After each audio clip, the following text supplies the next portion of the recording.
Dit is de Kitty Koelemeijer podcast voor iedereen die geïnteresseerd is in de toekomst van het ondernemen. Ik denk dat als je kijkt naar waar crypto op dit moment staat, dan is het heel erg te vergelijken met de dotcom-bubbel. Ergens, maar dat is puur conspiracy, zou het me niets verbazen als een of andere overheid dit de lucht in heeft geholpen.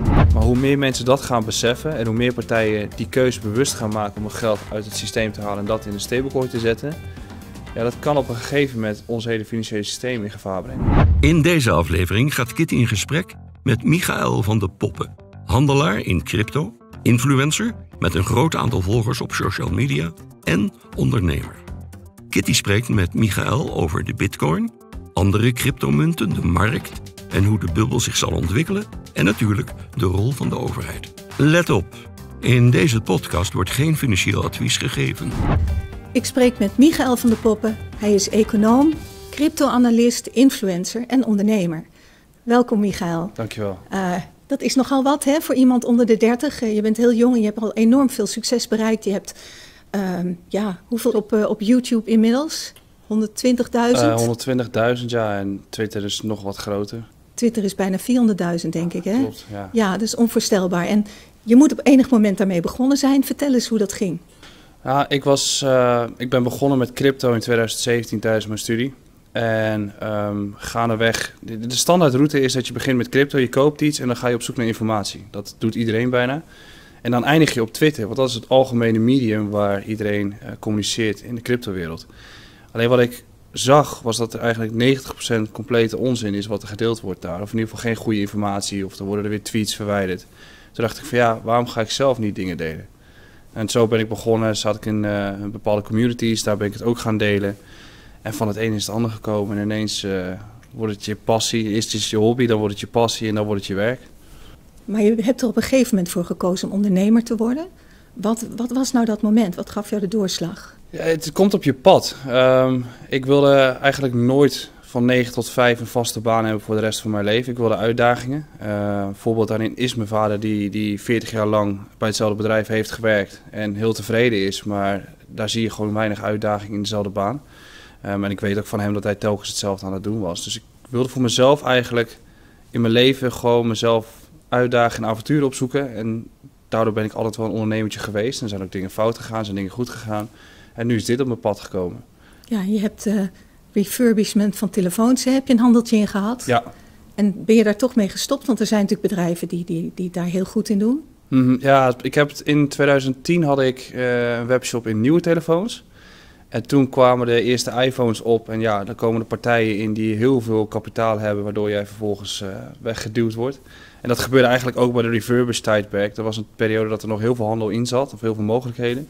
En op een gegeven moment heb je gewoon een heel grof kapitaal nodig om daar nog iets in te kunnen doen. En dat heb ik op een gegeven moment gewoon stopgezet voor een cryptobedrijf. En wat intrigeert je zo in crypto? Ik denk dat het de nieuwe laag internet is en de ultieme vrijheid die het geeft. Dus dat is op heel veel niveaus uit te leggen. Maar voor mij... het is?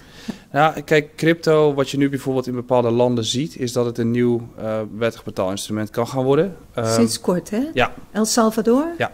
En er komen er meer aan waarschijnlijk.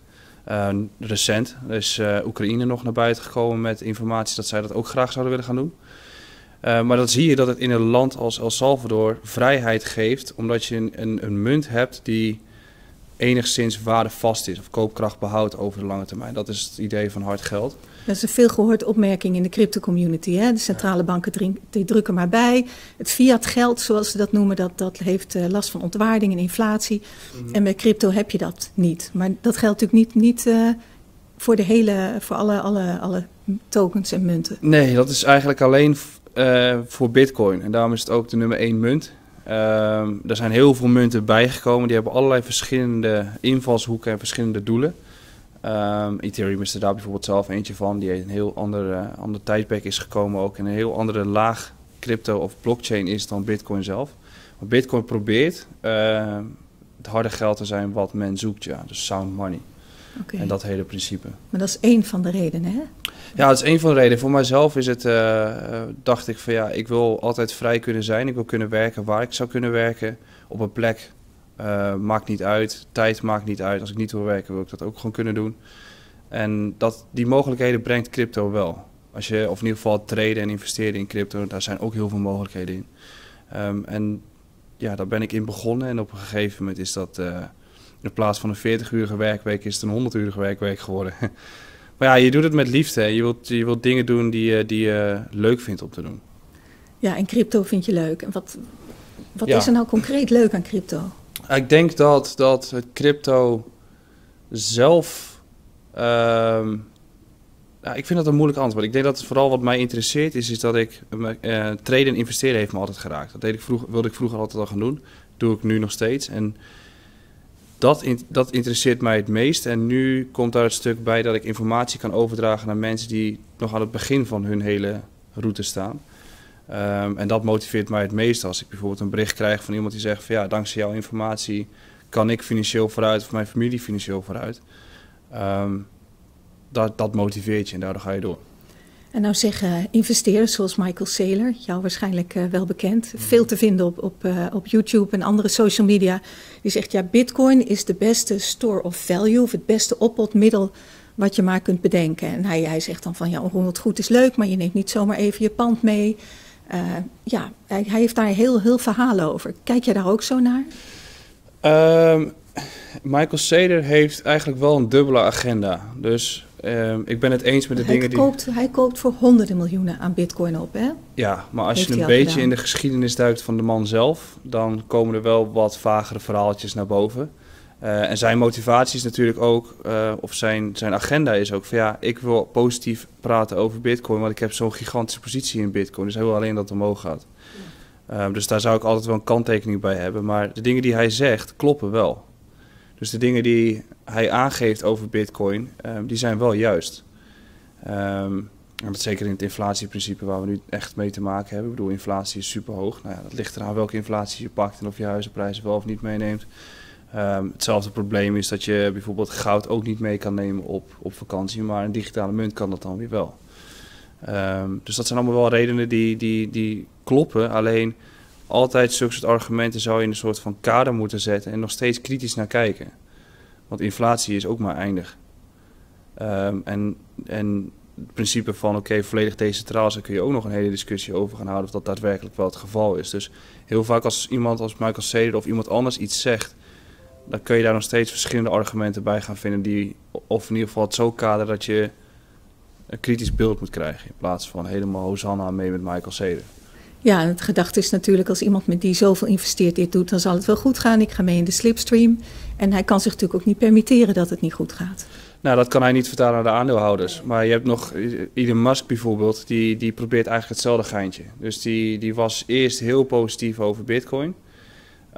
En uitte dat ook op social media, waardoor die koers nog verder omhoog ging. En vervolgens gaf hij juist een negatief bericht naar buiten over crypto, dat Bitcoin heel veel energie verbruikt. Ja. Terwijl hij dat hele verhaal al wist. En hij heeft ook gesprekken gehad op Twitter met Michael Saylor over dat onderwerp.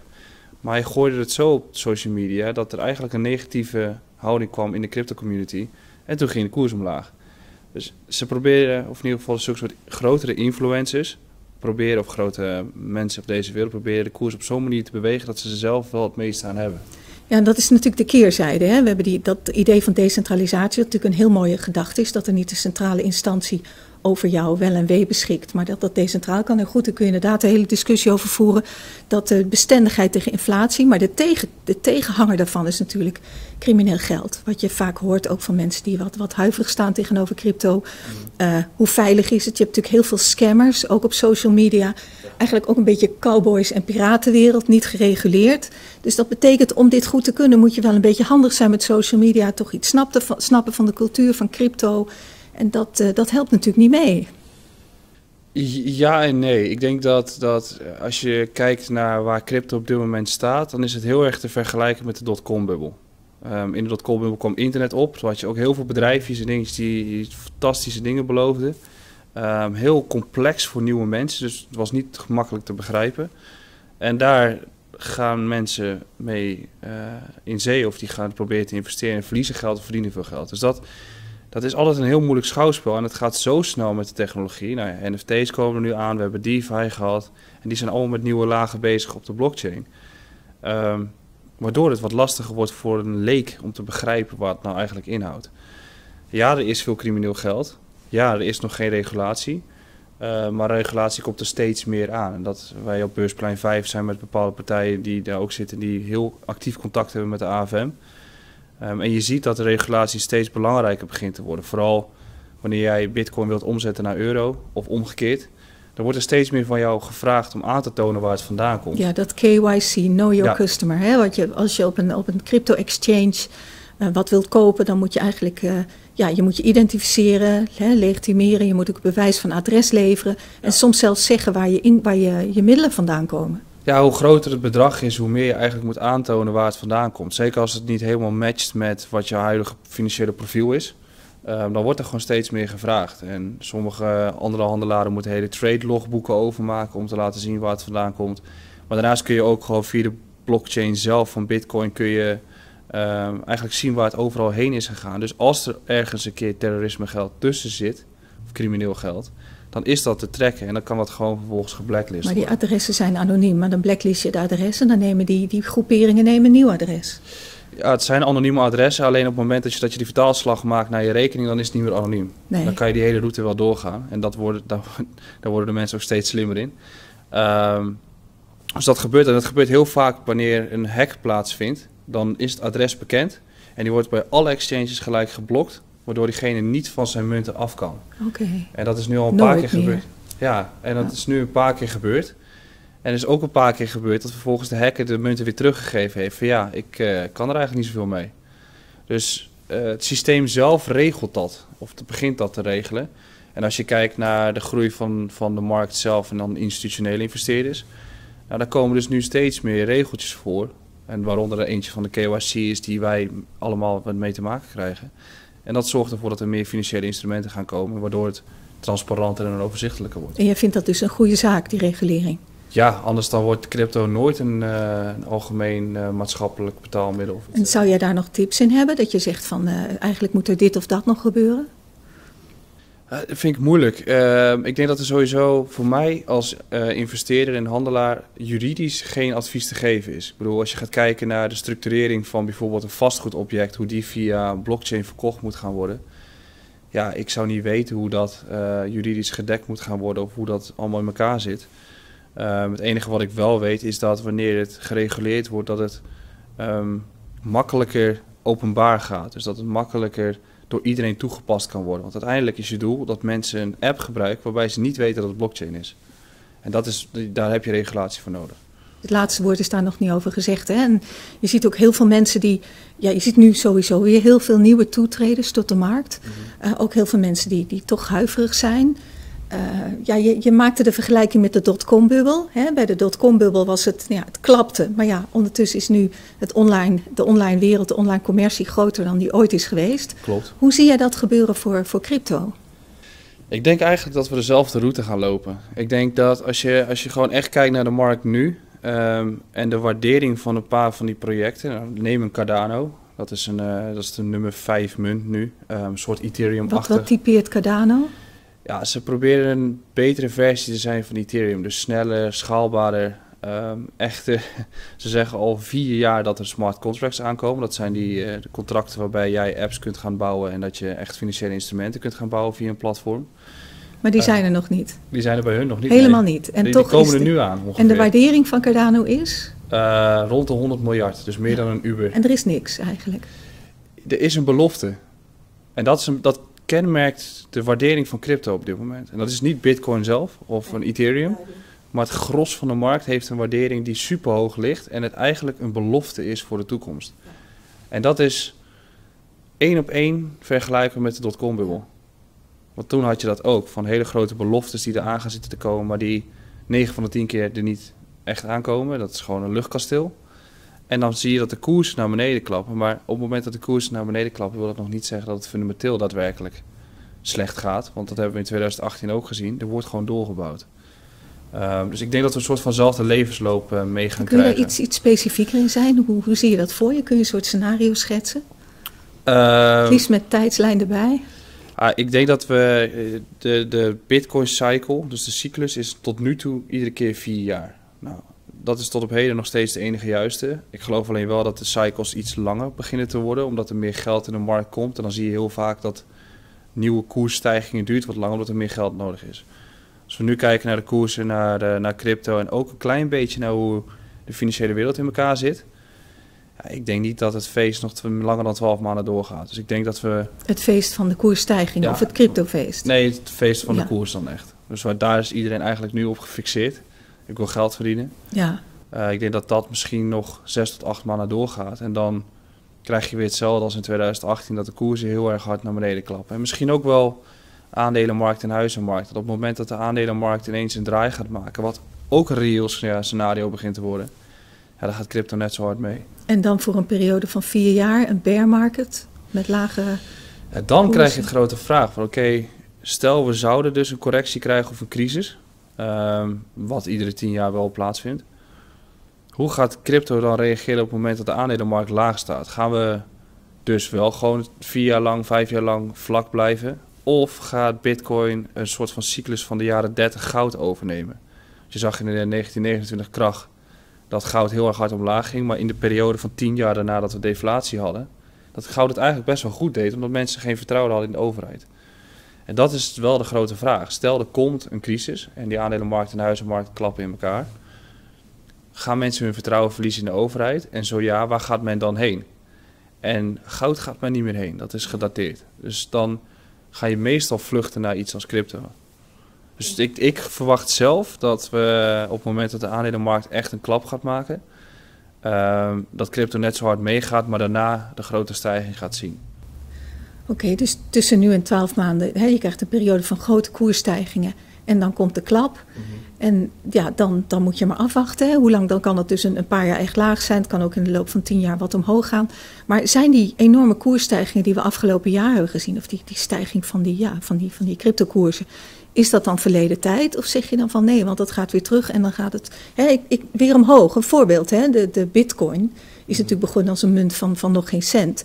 Was maart 2020 $3.000, bij het begin van de COVID-pandemie, van de crisis, daaruit voortvloeiend. Nu is hij toch weer iets van $47.000, $47.000. Is 64 geweest.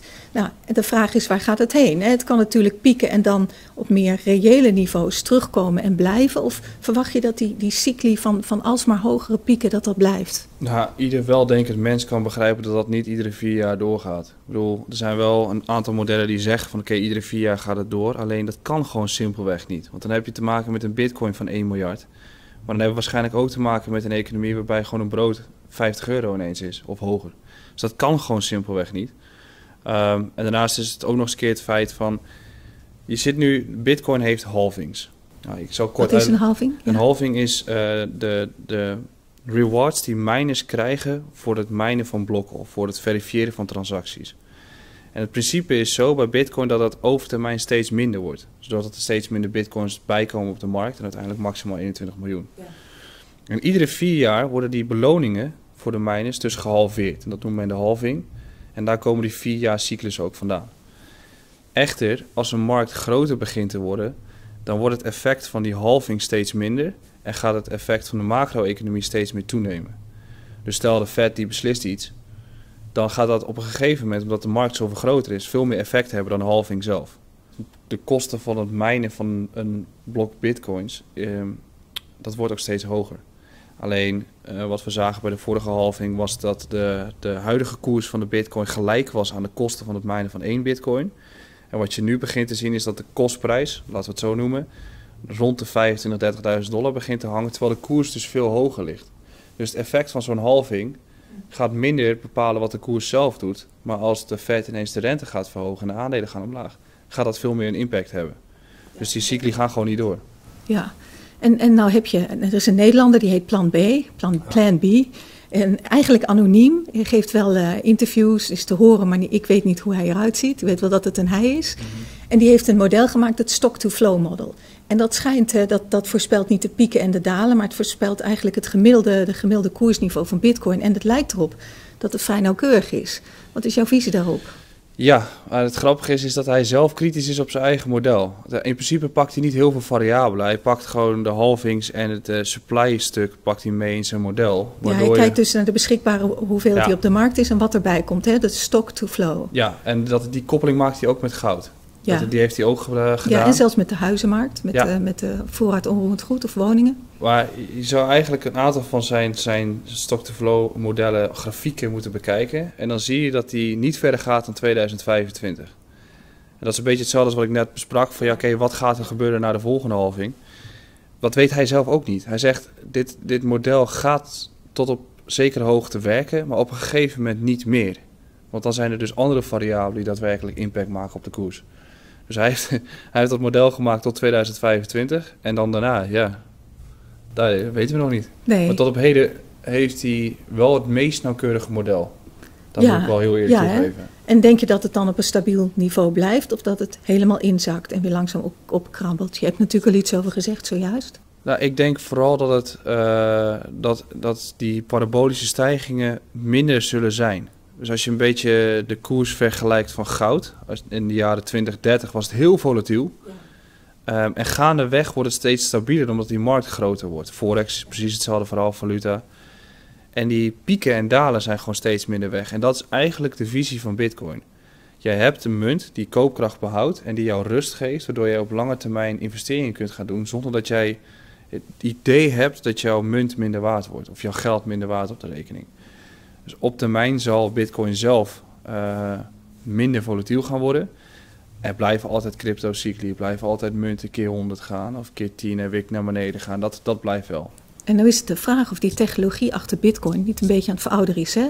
Want we krijgen quantumcomputers. Mm-hmm. Het schijnt heel makkelijk te zijn om de versleuteling te kraken met quantumcomputers. Nou hebben we die nog niet echt up and running. Maar dat gaat wel de komende jaren gebeuren. Ik weet dat de crypto-community zelf ook weer druk bezig is daar een antwoord op te formuleren. Maar de vraag is Bitcoin wel de juiste instrument? Ja, dat is een van de vragen. En de tweede vraag is natuurlijk de schaalbaarheid van Bitcoin in het algemeen. Dat is nu al een heel groot vraagstuk. Door de lange tijd die het kost om transacties te verifiëren bijvoorbeeld. Ja, ik weet niet het exacte aantal per seconde, maar het ligt heel laag. Dus stel heel Nederland zou Bitcoin gebruiken als munt, dan ben jij een kwartier aan het wachten op je kopje koffie voordat je het kunt betalen via het normale netwerk. Dus wat je nu steeds meer ziet is dat je hebt dan het Bitcoin-netwerk en dan zit er een laag bovenop. En dat zijn allemaal losstaande netwerkjes die bijvoorbeeld binnen PayPal zelf fungeren als gewoon een extra blockchain layer. Dus wat er dan gebeurt is dat jij via PayPal, via een kaart of een systeem betaalt bij de appie voor jouw brood of iets dergelijks. Je betaalt via Bitcoin.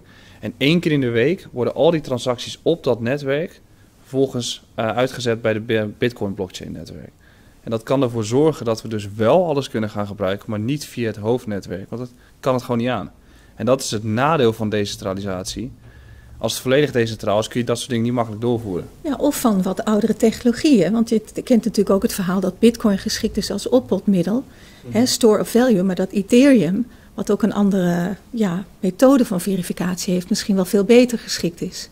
Ja, en het zijn eigenlijk 2 volledig verschillende projecten. Alleen dat willen meestal Bitcoin-maxies niet horen. Wat is een Bitcoin-maxi? Ja, voor een Bitcoin-maxi bestaat Bitcoin alleen en de rest niet. Oké, dat ben jij dus duidelijk niet. Nee, ik ben ten alle tijde kritisch, maar ook open voor nieuwe gedachten. Ik denk dat dat de enige manier is hoe je een dialoog kan gaan voeren. Want bij een maxi kun je dus niet aankomen zetten met Ethereum, want dat bestaat gewoon niet. Terwijl je hebt zeg maar Bitcoin, dat is dan een betaalmiddel. En dat probeert het te zijn, of een oppotmiddel, een spaarmiddel. En Ethereum probeert ervoor te zorgen dat jij hypotheken of leningen en allerlei andere financiële instrumenten naar elkaar kan doen, zonder dat er een third party, dus een bank tussen zit. Dat is wat dat probeert te bouwen. En dat is iets heel anders dan Bitcoin. Ja, en wat Ethereum doet, probeert Cardano dus ook. En zo zijn er vast nog veel meer die dat ook juist proberen. Ja, omdat de Ethereum zelf heeft ook problemen met schaalbaarheid. En daardoor zijn er weer andere partijen opgestaan die dachten van ja, dat kunnen wij beter. Ja. En nu zitten we in een tijdperk waarbij je misschien 10 van die grote projecten hebben die dat proberen te bouwen. Dus ja, wie gaat de winnaar zijn, dat weet je niet. Gaat Bitcoin blijven bestaan? Nou, ik denk het wel. Alleen, het zal niet een groot platform worden als een Ethereum. Dus dat kun je vergelijken met de opkomst van Microsoft of iets dergelijks, of internet. Dat is Ethereum nu. En Bitcoin is gewoon een spaarmiddel. Ja. Die gebruikt kan worden als betaalmiddel, hopelijk. Ja. En denk je wel eens na over de oorsprong van Bitcoin, Satoshi Nakamoto, en met mysteries omgeven. Als je het vanuit mijn vakgebied marketing bekijkt, is het natuurlijk het toppunt van storytelling en een mysterie creëren. Dus dat is misschien zelfs ook wel een van de bronnen van het succes. Ja, het is anoniem. Waarschijnlijk is de echte oprichter, die is een jaar of 4, 5 terug overleden.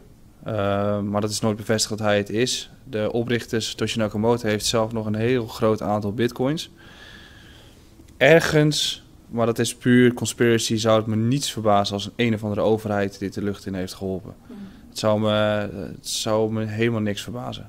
Zo, dus dat wordt nog wat. Je weet niet welke. Nee, maar ook verder, ja kijk, je weet het niet. Dus het heeft ook niet heel veel zin om daar heel veel over na te denken, want je kan het toch niet beïnvloeden. Maar heb je verdiept in de technologie erachter? Heb je de whitepapers gelezen? Ik heb de whitepaper aan de muur hangen bij mij thuis. En het ziet er goed uit. Ja, het idee erachter is gewoon goed. Ik bedoel, dit komt het dichtst bij hard geld. Ja. Alleen waar we het net ook over hadden, van als het volledig decentraal is, geeft dat dus ook weer problemen. En is de mensheid of de maatschappij wel gemaakt voor volledige decentralisatie? Ik denk het niet. Is het gemaakt voor volledige centralisatie? Ik denk het ook niet. Er zit altijd een soort tussenin. Nou, dat hebben we hier in Nederland. Dus met Bitcoin is dat een beetje hetzelfde. Het is volledig decentraal, alleen daardoor geeft het juist heel veel problemen, waardoor het misschien op een gegeven moment ingehaald gaat worden. Geloof je in een soort symbiose, dat we in een net zo goed als je ziet dat de online-offline wereld, de virtuele en de reële wereld steeds meer naar elkaar toe gaan? De een heeft de ander nodig. Geloof je dat dat hier ook gaat gebeuren? Dat is een moeilijke vraag. In Nederland zie je nu nog niet de noodzaak voor crypto heel erg. Niet in ieder geval in de vorm van een betaalmiddel. Maar als je gaat kijken naar een land als Cuba, El Salvador, Paraguay, Panama, die heel veel mensen in het buitenland hebben zitten die daar werken en dus hun gelden moeten overmaken, maar het ontzettend lastig is omdat ze op de veel kleine bedragen naar familie in het buitenland. Hè? En El Salvador was president Nayib Bukele. Ja, klopt, als ik het goed uitspreek. Ja, hele jonge president. Ja, heel erg gevoelig ook voor deze technologie. Ja, maar hij ziet dat probleem dus ook. En hij heeft geen eigen munt. Zij zitten onder de vlag van de US dollar. En dat geeft problemen. En hij wil vrijheid creëren voor zijn mensen. En zulke soort landen, maar dat zou je binnen Nederland kunnen vergelijken met bijvoorbeeld Marokko of Turkije. Waar heel veel mensen hier werken voor de familie in het buitenland. Dat zijn de groepen die als eerste zoiets aanspreekt. Want en ook bijvoorbeeld het land zelf, Turkije, die hebben met heel veel inflatie te maken. Dus mijn achterban, ik denk dat 20% Turks is. Die zijn op zoek naar een andere mogelijkheid, zodat ze hun leven kunnen leiden zoals ze dat willen. En niet iedere dag opstaan met een vraag van, kan ik nog wel eten halen? Ja. En dan komt er echt een vraag naar crypto. En dat speelt in Nederland nog niet. Laten we hopen dat het nooit gaat gebeuren. Maar dat speelt in zulke soort landen wel. En daarom groeit het daar heel erg. En hoe meer dat soort landen overgaan op crypto of bitcoin of een andere munt dan ook, ja, dan is het een soort domino-effect. En dan ga je steeds meer steentjes krijgen. Nu is El Salvador begonnen. Nou, je krijgt Panama, Cuba, Oekraïne nu in Europa ook, die ermee bezig zijn. Nou, ik verwacht dat in Afrika dat het ook steeds meer gaat plaatsvinden. Je ziet ook al dat daar kleine ecosysteempjes ontstaan. Ja, dat zijn de landen. Die willen zelf losstaan van een ander land. Ja. En die cryptocurrencies, hè? Nederlandse cryptovaluta mag ik niet zeggen, hè? Want het zijn geen valuta. Nog niet, nee. Maar er zijn er natuurlijk heel veel. Hè? Je hebt natuurlijk Bitcoin, Ethereum, heb je het al over gehad. Maar je hebt ook zogenaamde meme coins, zoals Dogecoin. En als je kijkt naar bijvoorbeeld CoinGecko of welke, waar dan alle crypto's op staan. Maar ook als je kijkt naar exchanges, het zijn er ongelooflijk veel. Dan stijgt de ene weer 20-30% in een dag, dan de ander weer. Zit daar een structuur in? Kun je daar iets over zeggen? Want de meme coins aan de ene kant van het spectrum en dan de Bitcoin, Ethereum aan de andere kant. Of voor de maxi's alleen de Bitcoin? Ja, het is met meme coins is het een beetje het Wat is een meme coin? Ja, een meme coin is letterlijk gewoon een grap. Dus een plaatje. Nee, dat zijn de NFT's. Dat zijn Ja. iets anders. Dat is nu ook een grap. Alleen er beginnen ook meer utilities te komen. Daar hebben we het direct over. Ja. Eerst de meme coins. Maar een Dogecoin is bijvoorbeeld echt in het leven geroepen als grap. Alleen Elon Musk kaapt Dogecoin. En die zegt letterlijk, ja, Dogecoin kan wel eens groter worden dan Bitcoin. En misschien wel betere currency zijn dan de US dollar. En omdat dat gebeurt en omdat op een gegeven moment het zo makkelijk werd gemaakt voor iedereen om een eigen munt te lanceren. Ik bedoel, binnen 10 minuten kan je je eigen munt lanceren. Krijg je allerlei muntjes die niks te maken hebben. En niks te maken hebben met crypto zelf fundamenteel. En wat er dan gebeurt is, dan worden een aantal influencers die worden betaald om het een beetje te promoten. Dan krijg je een soort van hype wordt er gecreëerd en dan gaat het ding in waarde omhoog. Ja. Maar het heeft geen fundamentele waarde. Het enige wat Omdat het geen toepassing heeft. Het heeft Nee. Nee. Het is een soort systeem waarbij hoe meer holders er van die munten zijn, hoe meer die waard wordt. En hoe meer transacties er komen, hoeveel meer munten teruggaan in het systeem. Dus een soort van Dat blaast zich deflatiesysteem. op. En dan krijg je een soort van pumpstijgingen. Dat is nu ook een beetje sprake bij Ethereum trouwens, maar dat heeft Ja. een heel andere toepassing. Maar die worden gecreëerd om voor de houders en de mensen die er vroeg in zitten, zoveel mogelijk geld te verdienen. Nou, binnen Nederland hebben we er daar ook een paar van gehad. Die komen ook op tv.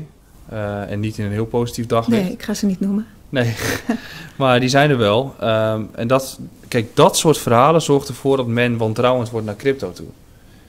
Omdat je zulke soort luchtkastelen hebt, of omdat je 80% van je geld verliest als je Ja. dit ergens instort waar je niet van weet wat het is.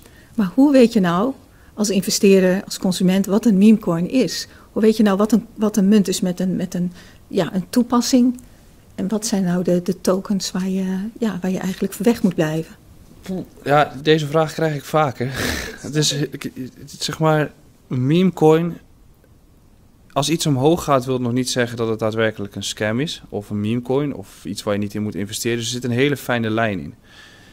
Als investeerder moet je altijd kijken naar, die check doe je ook bij aandelen. Hoe zijn de getallen? Nou goed, die heb je niet bij crypto's, dus dan ga je dit team controleren. Hebben ze allemaal een LinkedIn-pagina? Wat hebben ze allemaal gedaan? Wat is hun background? Wat is hun roadmap? Hoe zitten de tokenomics in elkaar? Dus hoe zit de verdeling binnen het muntje zelf in elkaar? Al dat soort dingen ga je verifiëren. En er zijn ook bedrijven voor op internet die je gewoon kan checken waar al dat soort rapporten staan. En dan heb je de eerste schifting al te pakken. Maar om heel eerlijk te zijn, als je een investeerder wilt worden in crypto, top 10 is genoeg. Dat zijn de Daar munten staat die... Dogecoin trouwens ook in. Klopt, maar er staan er nog wel een paar meer in die geen toegevoegde waarde hebben. Maar een Bitcoin, een Ethereum, een Cardano. Dus je moet je eigenlijk je onderzoek ook beperken tot de top 10.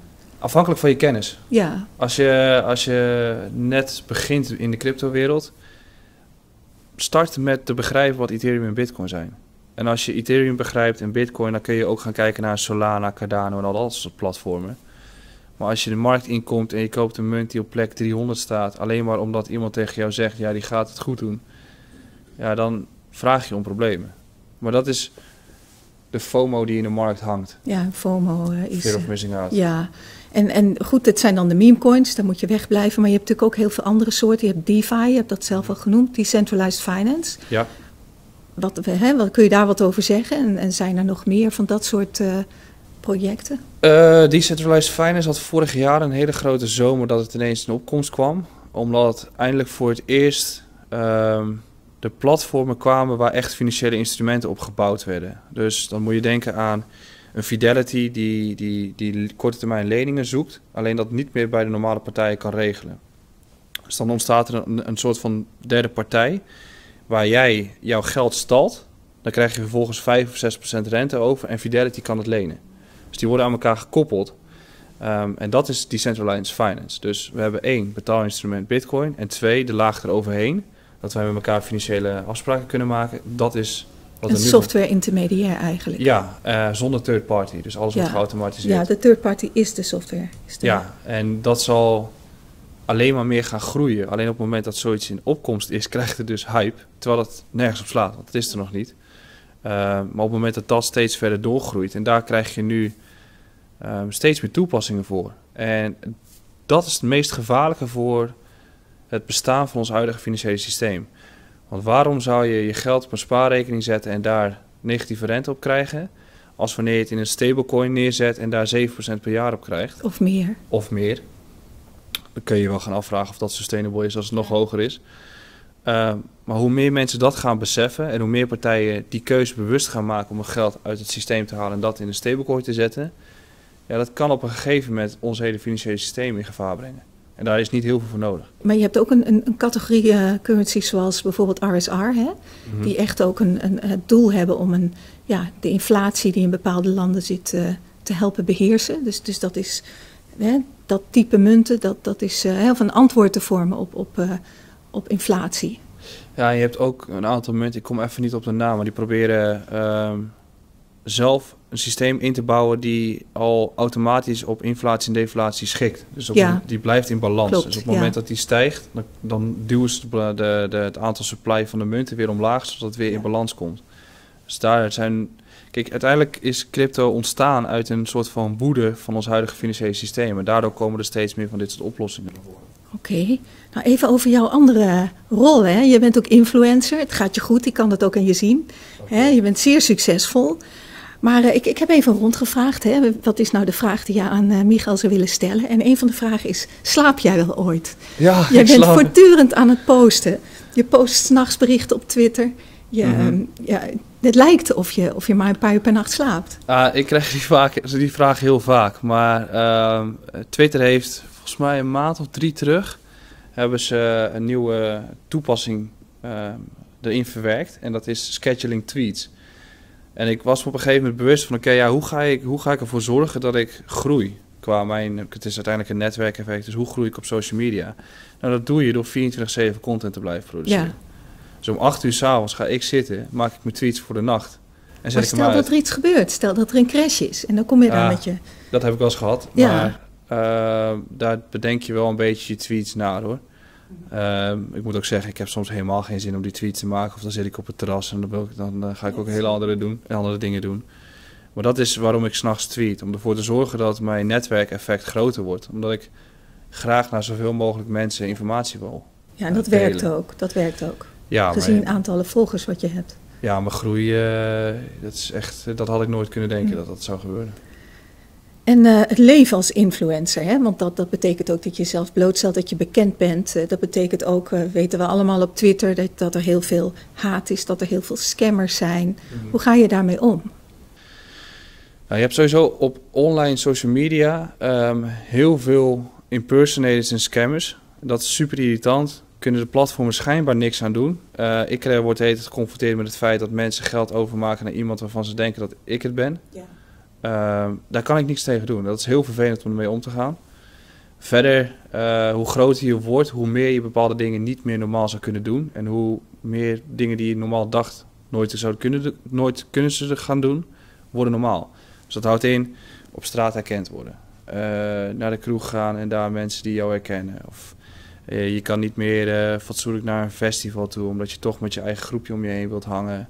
Je gaat net even wat bewuster om met bepaalde keuzes. En dat is een side effect van het feit dat je dus boven het maisveld uitkomt. Ja. En ook als je een keer iets leuks doet of je haalt een leuke auto of iets dergelijks, ja, dan krijg je ook negativiteit. Maar je laat hem ook zien, hè? Ja, omdat ik trots ben. Ja.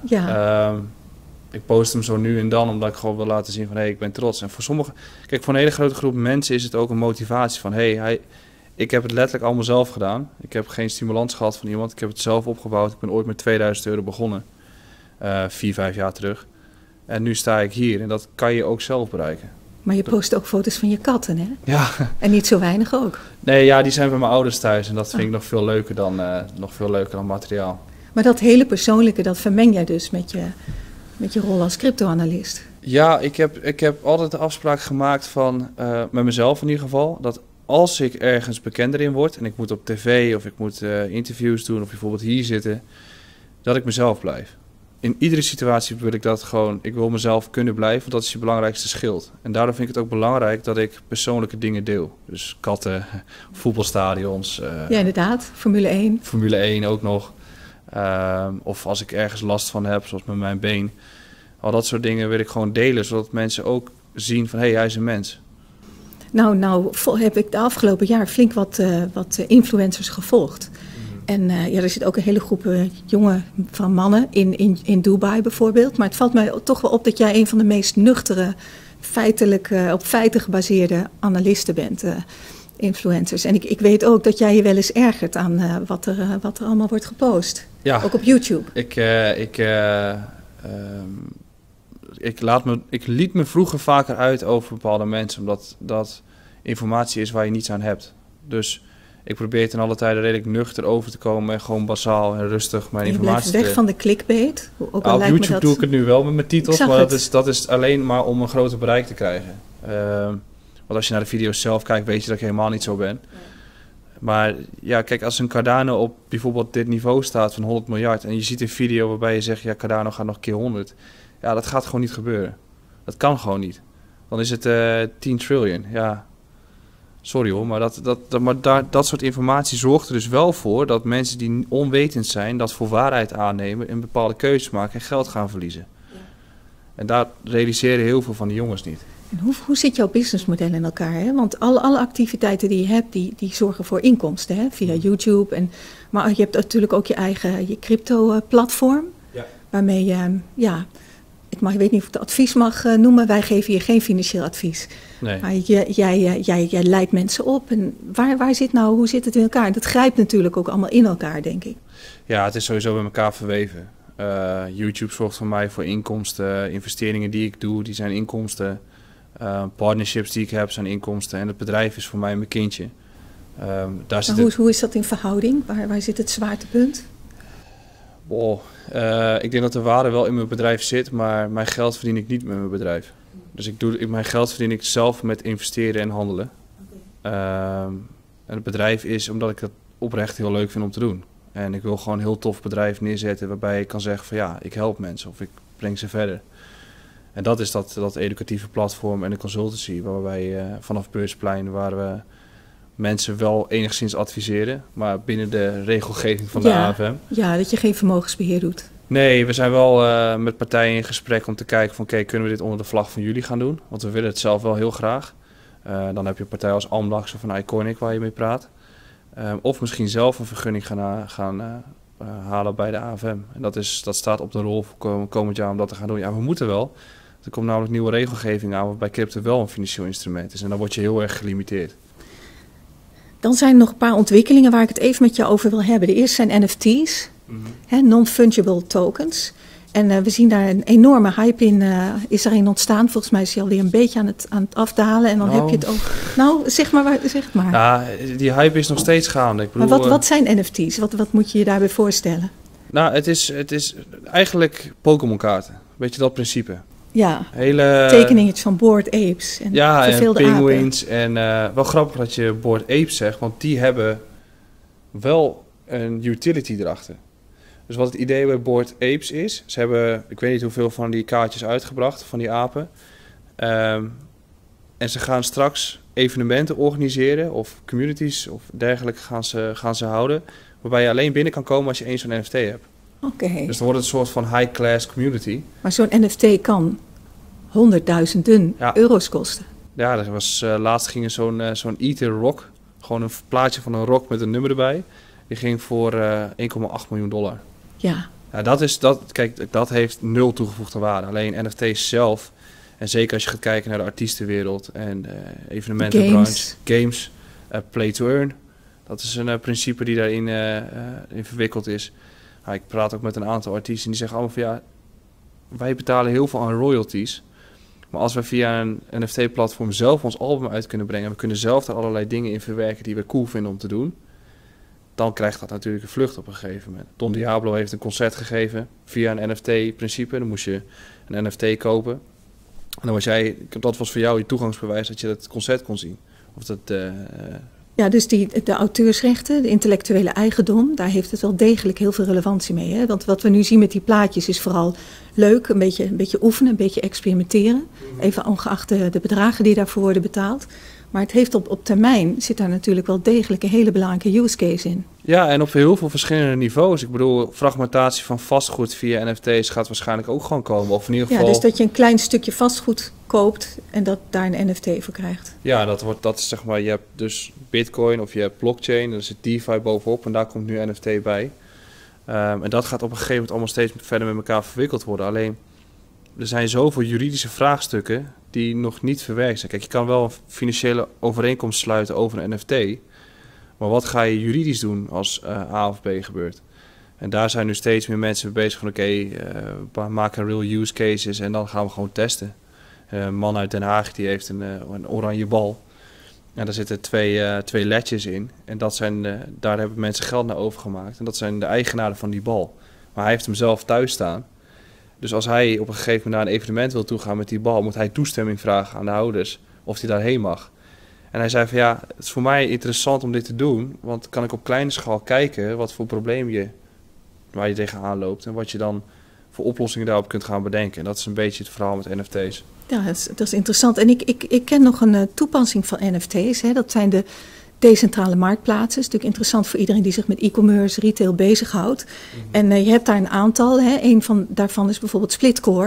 Dat is ook een project wat door Polkadot ondersteund wordt. En dan het idee is dat je nu bij de marktplaatsen, hè, zoals de bol.com en Amazon, dat je toch een centrale partij nodig hebt die de intermediair is. En met die decentrale marktplaatsen krijgen alle producten die je wil verkopen, krijgen een eigen NFT, non-fungible token toegewezen, waardoor je als het ware als fabrikanten rechtstreeks met consumentenzaken kan doen. En dus zij hebben ook een token, ShopX. En ik zie daar wel mogelijkheden in, maar jij als crypto-expert? Dat is dus eigenlijk hetzelfde principe als wat artiesten ook willen. Die willen eigenlijk allemaal die third party, of die middleman, willen ze eruit halen. Dat gaat op heel veel lagen waarschijnlijk gebeuren. Dus dat is dus met e-commerce is dat een oplossing die zou kunnen komen. Dat zou met de artiestenwereld kunnen gebeuren. Automatisering van blockchain in de zorg of in de supply chain zou dat ook gewoon helemaal goed toegepast kunnen worden. Het zijn allemaal verschillende lagen.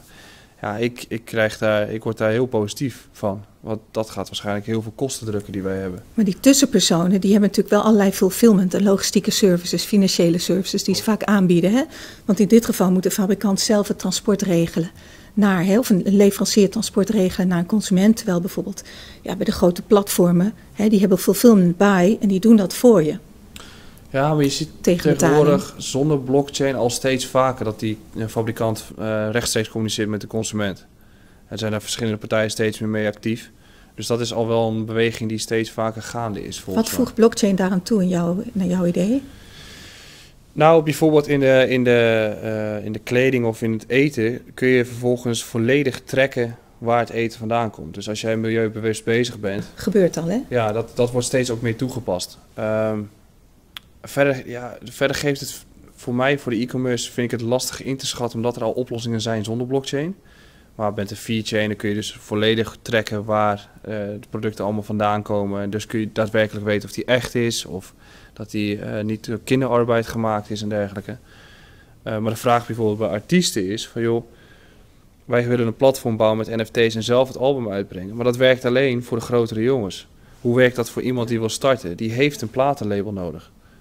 Dus dat zijn ook nog allemaal dingen die uitgekristalliseerd moeten gaan worden. Dus dat betekent dat er ook enorm veel mogelijkheden voor nieuwe ondernemingen, nieuwe ondernemers zijn. Denk je daar zelf ook al over na? Nou ja, wij kijken vanuit de investeringskant ernaar natuurlijk. Dus we proberen daar mogelijkheden in te zoeken die vanuit partijen die wij interessant vinden, proberen wij in te investeren. Ga ik zelf niet zo'n bedrijf oprichten. Maar heeft Nederland daar een goed ecosysteem voor? Doet Nederland daar een beetje in mee? Of is het toch vooral Amerikaans? Nee, ik denk dat binnen Europa Nederland een van de grootste bouwende blockchain communities heeft. Er wordt echt heel veel gebouwd in Nederland. Het enige nadeel waar wij mee zitten is het poldermodel en de overheid die niet echt meewerkend is nog. Oké, wat moet er gebeuren? Wat moet de overheid doen?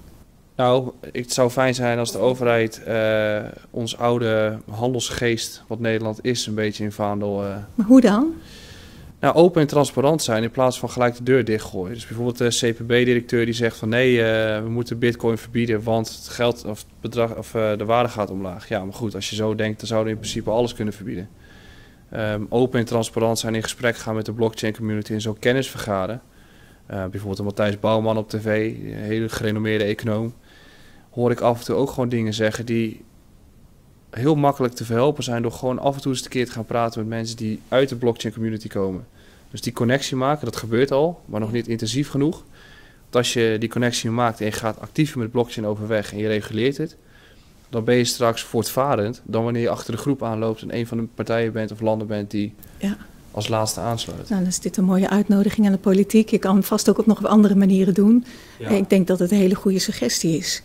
En jij bent ondernemer. Ik vraag me af, je hebt het natuurlijk allemaal met ons gedeeld, maar stel dat er nou jonge ondernemers zijn, die zoals jij, 4-5 jaar geleden, misschien nog iets langer geleden, ja, die willen ook hun bedrijf beginnen. En trouwens, je gaat niet je master-economie doen, of wel? Nee? Ik heb mijn bachelor gedaan.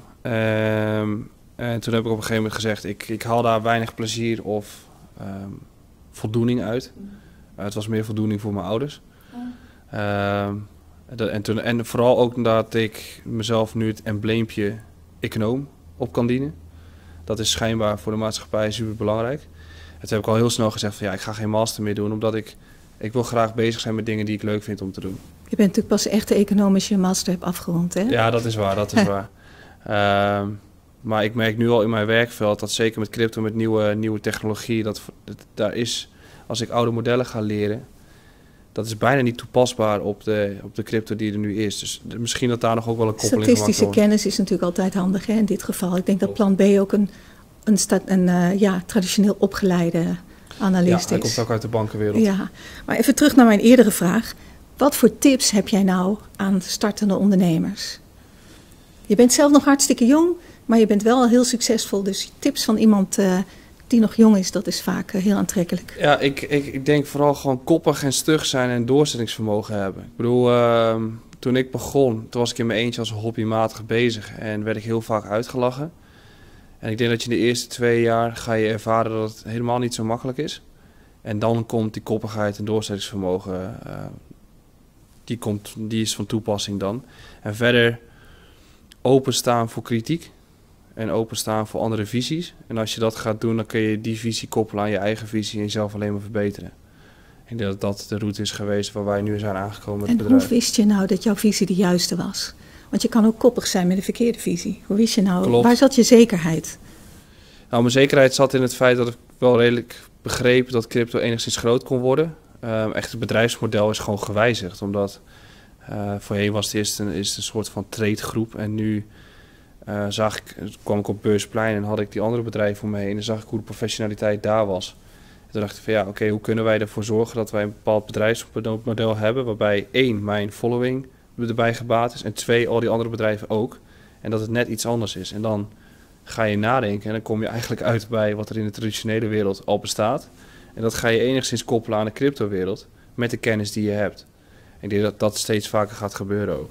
En als je bedrijf groeit en het gaat opschalen, dan heb je op een gegeven moment behoefte aan misschien ander management, andere vorm van ondersteuning. Ben je daar al mee bezig? Ik heb nu ben ik in de fase waarbij we zijn nu met 14 en we gaan, of 12 en we gaan richting de 16, want over 2 weken beginnen de 2. Dus ik ben altijd in de war met die getallen. Dus we zitten nu in de fase van we zitten met structureringsproblemen. En hoe gaan we dat goed, efficiënt verwerken, waarbij iedereen nog steeds in zijn kracht komt. Dus ik heb contact met verschillende andere CEO's en managementpersonen die mij daarin kunnen sturen. Want ik zou het niet weten hoe ik dat moet doen, maar ook daarin moet je openstaan voor hulp. Want als jij kennis kunt vergaren van mensen die al een stukje verder zijn en dat al een keer gedaan hebben en dat zelf kunt toepassen, dat is goud waard. Oké, nog een laatste woord, geen financieel advies, maar nog een laatste aanbeveling voor mensen die overwegen juist nu in crypto in te stappen.